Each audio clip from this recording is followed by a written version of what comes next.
So in the previous video, we're able to do a back test of this trading strategy.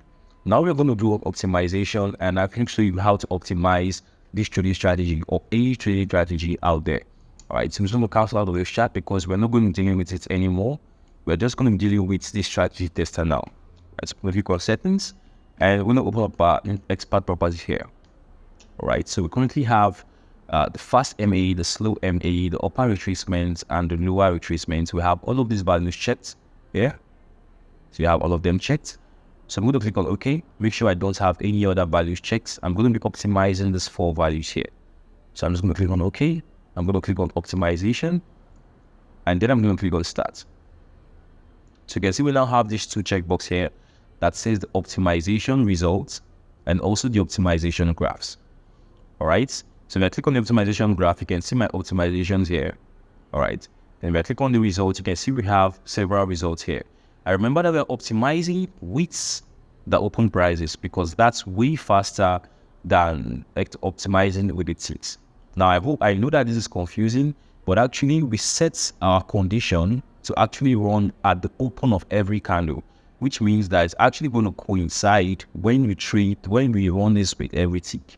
Right, I hope that makes sense to you guys. So I'm just going to click on the operation results. You can see we have several results here. We have 184, we have 164 in profits. So I'm just going to allow this to run for a few minutes, and then we're going to look at the results. Okay, so our optimization results are just done. We're going to click on the optimization results. And if you notice here, we don't have any losses in the profit section here. This is because I skipped useless results here. So you can see I have this check that says skip useless results. This means whichever optimization turned out to be a loss will be removed from this column here. Right, so this helps me to just deal with actually profitable conditions here. So let's just do something here. You can see it's currently scattered. It didn't filter it properly, so we can just do this by double tapping here, and you can see it's currently filtered now. So I'm just going to double tap it again, and just going to take my mouse way up here. And you can see the highest profit here was 18,000. Right, so 18,558. We had a total trade of about 1,339. A profit factor of 1.20. We had an expected payoff of 13.86. We have a drawdown of 7,020, and the drawdown was about 22.67%. All right, now here's where I want you to get serious and more attentive. Right, let's look at the fast moving average right here on this optimization result here. Now, if you're optimizing and you find out that the values here are not consistent, then something is wrong. All right, it means it's actually picking out randomized values. But if you're backtesting and it shows you consistent results here on the set files here, it shows you that it's actually picking, something is actually right. So let's say, for example, for the fast moving average, what is the number you can see here? 75, 75, 75, 75, 75, 50, 75, 75, 75, 75. So it tells you what? That is actually picking a consistent number here, which means for the fast moving average here, it actually tells you that it was from what? 75 to 50, right? And if you also look at the slow moving average here, it says 250, 500, 500, 500, 250, 500, 500, 475, 500, 475, 500, 500, 500, 500, down to this point here, guys. Can you see that now? And for the upper retracement, it tells you what? 425, 300, 300, 425, 450, 300, 325, 300, 400. Beginning to pick up what? Consistent values here. Meaning that what the upper retracement actually falls between 425 and 300. Right? So from 300 down to 425. Right? And for the lower retracement here, what can you see? 150, 150, 50, 50, 150, 150, 150, 50, 50, 150, 150, 50, 50, 75. Right, so you can see consistent values here from this point up to this point here. All right, so you can tell you that one. Now we can actually choose whatever you want here. Now let's look at the drawdown. So we had a profit of about 18,000 for the second here, and higher profit factor, lower expected payoff. But look at the drawdown, guys. 3.6, which is almost half of this, right? And it tells you what the fast MA is 75, the slow MA is 500, The upper retracement is 300. The lower retracement is 150. Makes sense, right? So we're going to click on this and click on start. All right, so you can see how it is on the graph now. This obviously makes sense. Now, what you can do here also, guys, is that you can, in the optimization results, you can select multiple variables and you can select multiple variables, and once you do, you can start it here and look at the graph here. Okay, if it's actually profitable and you like the graph more than this, you can actually select it. Okay, so for the optimization result, if you want to select an optimization, you can just double tap on it here. For example, look at this one, 422 lower expected payoff. You can double tap on it, and automatically all the set files here will change to what you've selected here. All right, so double tap, it's going to bring you here. Then you can click on start. If you don't like it, you can double tap, click on start, view it. If you don't like it, you can double tap here, click on start, view it. So in this case, we're going to select this one. Okay, and let's optimize one more thing here. So let's head over back to the expert properties and optimize the stop loss and the take profit, guys. So we're going to be optimizing these values here. Remember, this is the value. So we are starting at what? 50. The step is 25, which means it's going to go from 50 to 75 to 100 to 125, right? And so where is it going to stop? So it's going to stop at 1,000. This is going to stop at 500. Okay, it's going to start at 50. Both of them are going to start at 50, right? These are the current values here that is actually working in real time. Okay, so whenever we select an optimization result, this value here changes. Okay, so I'm going to click on OK. Make sure I don't have any other checkbox here. See, just these two.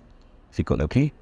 Click on optimization and click on start. So I'm going to allow this to run as well, and I'm just going to pause this video until the end.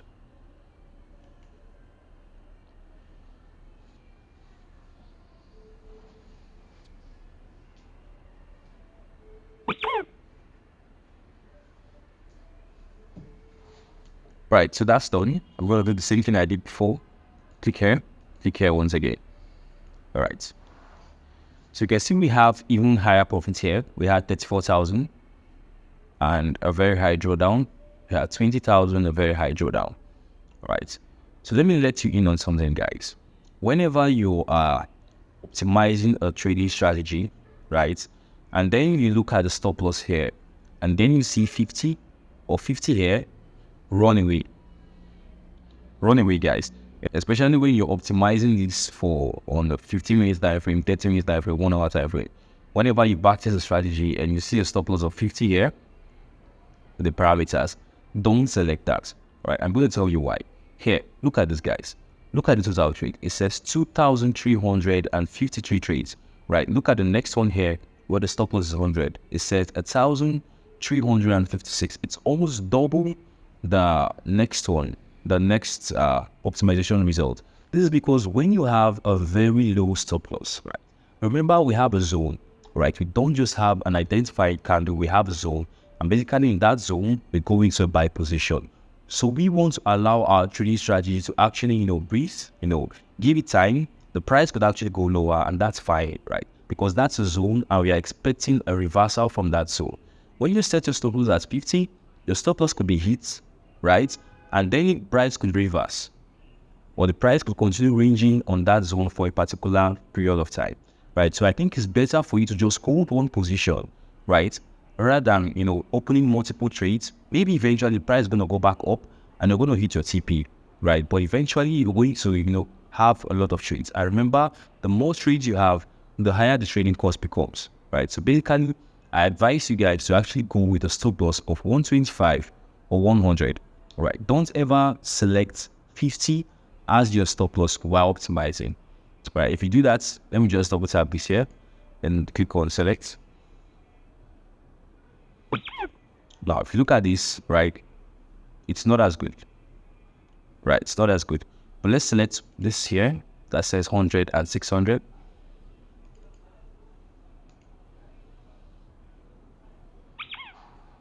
You can see this is way better. right, than the previous one. Okay, so we can actually select this, right, and then view this in real time. So every tick, and then click on start. Optimization is done.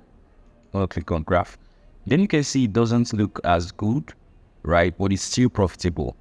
And there's a whole lot more that we can do, right, to make this trading strategy better. Could actually work on the, we could actually work on the time to allow, time to end. We could actually work on the break even. There's a lot more we could do, guys. If you're seeing this in future years from now, you could also actually use 3 moving averages rather than 2, right? So you could have a fast moving average, you could have a medium moving average, and then you could have a slow moving average. So the fast moving average is greater than the slow moving average, the medium moving average rather, and the medium moving average is greater than the slow moving average. That could help you, better identify a bullish bias, right? And the opposite scenario for a bearish bias as well. It could, I'm not saying it will, but you can give it a try. You could try 4, 5, 6. I don't know, you could try it out, right? Trading is all about trying. Don't let anyone, limit your research, all right? Try to research and, make profitable strategies like this, okay? So you could actually modify the time to allow start trading, the time to end trading, modify this. And in case you're going to change the martingale, you can also modify this as well, guys, all right? So, feel free to test this out. And once you're actually done with your results, you can just click on save, okay? So on the MA Trader here, just tap on this and click on save. Because just tap on here and click on save. And once you've saved your set file, you can load it on your live trading. Okay, so that's just basically how to optimize and backtest. So if you have any questions, guys, feel free to reach out to us at Trading Kennel. I'm more than happy to assist you. If you like us optimize this for your broker as well, you can reach out to us via Trading Kennel Stack. I'm more than happy to do that for you. All right, so I'll see you in the next video, guys. Bye for now.